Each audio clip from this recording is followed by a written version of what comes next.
The news that we are tracking here on India Today is the death toll that took place in Rajkot. The toll in the gaming zone fire incident that took place has now risen to 27. Shocking revelations from the Rajkot fire case are now coming to the fore. Officials said the gaming zone did not have the fire NOC. Gaming zone owner along with the manager are being held. Rescue operations still continue in Rajkot.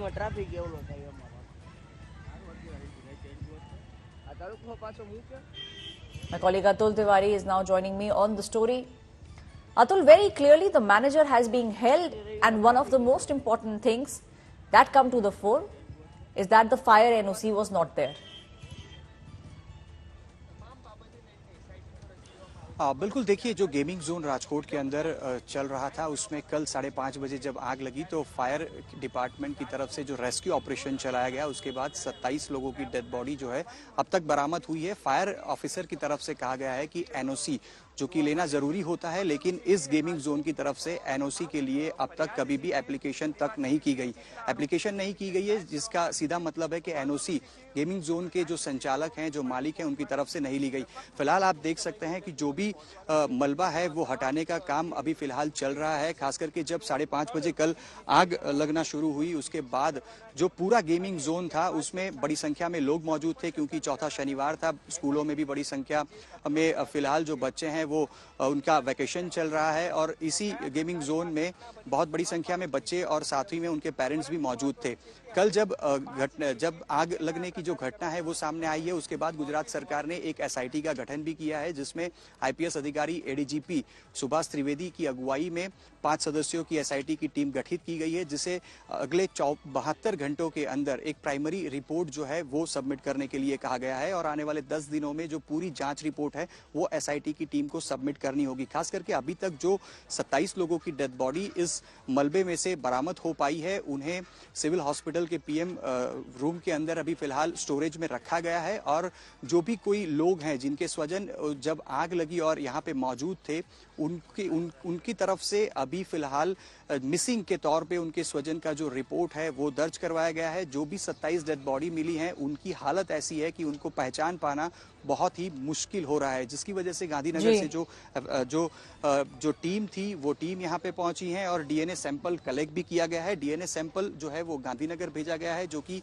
2 से 48 घंटे तक अलग अलग DNA samples का जब report हासिल होगा तब ये पता चल पाएगा कि जो भी डेड बॉडी हासिल हुई है वो कौन है। इसका मतलब ये साफ हो रहा है कि जिनके परिवार के लोग अभी नहीं उनको मिल पा रहे हैं, लापता हैं, उनका स्टेटस मिसिंग बताया गया है, वो सब कोई सिविल अस्पताल के आसपास में मौजूद है और इंतजार किया जा रहा है डीएनए रिपोर्ट का। लेकिन सबसे बड़ी बात कि यहाँ पे जो फायर एनओसी होनी चाहिए थी वो नहीं थी, जो सबसे बड़ी बेदरकारी फिलहाल सामने आ रही है। अब तक 5 लोगों के खिलाफ एफआईआर दर्ज की गई है, संचालक और मैनेजर को गिरफ्तार किया गया है, 3 लोग फिलहाल फरार बताए जा रहे हैं। जी, ये सारी जानकारी देने के लिए बहुत बहुत शुक्रिया Atul. My colleague was telling us that an FIR has been filed against 5 people, but what has come to the fore is the fact that no papers were even submitted to the administration with regards to the fire NOC.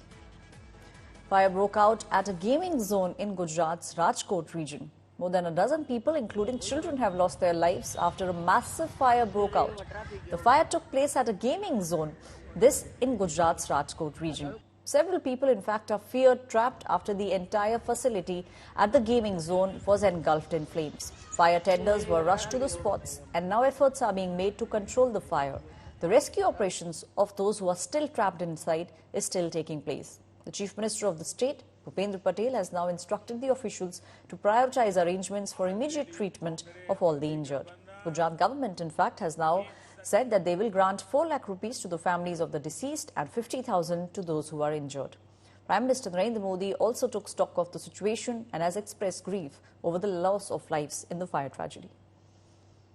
TRP game zone में आग लगी तो हम घटनास्थल पे fire tender भेज के हम आग बुझाने की कोशिश कर रहे हैं सर। पूरा टेम्पर स्ट्रक्चर कोलैप्स होने के कारण उसमें आग बुझाने में थोड़ी तकलीफ हो रही है और विंड वेलोसिटी ज्यादा होने की वजह से आग में थोड़ा तकलीफ पड़ रही है सर। आग भी था, राजकोट में ये पहला बना हुआ है, ऐसा कभी रेस्क्यू नहीं हुआ था। अभी कितने लोग निकले उसका गिनती नहीं हुआ, चौकस हम नहीं कह सकते।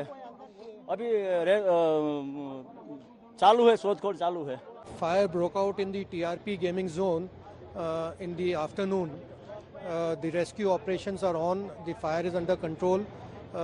we are trying to retrieve as many bodies as possible. As of now, around 20 bodies have been recovered and they have been sent for to the hospital for further investigations. We will be registering an offence for negligence and the deaths which have occurred. The further investigation will take once we complete the rescue operations here. Police દ્વારા જોવામાં આવશે કે કેવા કારણસર આગ લાગી છે તેના ઉપરથી આગળ કાર્યવાહી પોલીસ કરશે. સામાન્ય રીતે શોર્ટ સર્કિટના કારણે ઘટિત થઈ હોય તો એ બનાવ વખતે કોણ હાજર હતા ને એમની પૂછપરછ કરીને સત્ય હકીકત શું છે આગળ. ખાસ કરીને સીસીટીવી ફૂટેજ આપણે કોઈ લીધા હોય કેટલા અત્યારે તો બચાવ કામગીરી ચાલુ છે, પછી જે પ્રમાણે સીસીટીવી ફૂટેજ કે બીજા અન્ય વિડીયો આવશે સામે એના ઉપર ही तब. आज राजकोट में बहुत दुखद घटना घटी हुई है. राजकोट के इतिहास में ऐसा पहली बार हुआ है कि ये गेम जोन में आज आग लगने की वजह से लोगों की बच्चों की जान गंवाई है और अभी फायर ब्रिगेड की टीम ज़्यादा से ज़्यादा लोगों को रेस्क्यू कर सके और ज़्यादा से ज़्यादा लोगों को बचा सके इस तरह की कार्यवाही चल रही है.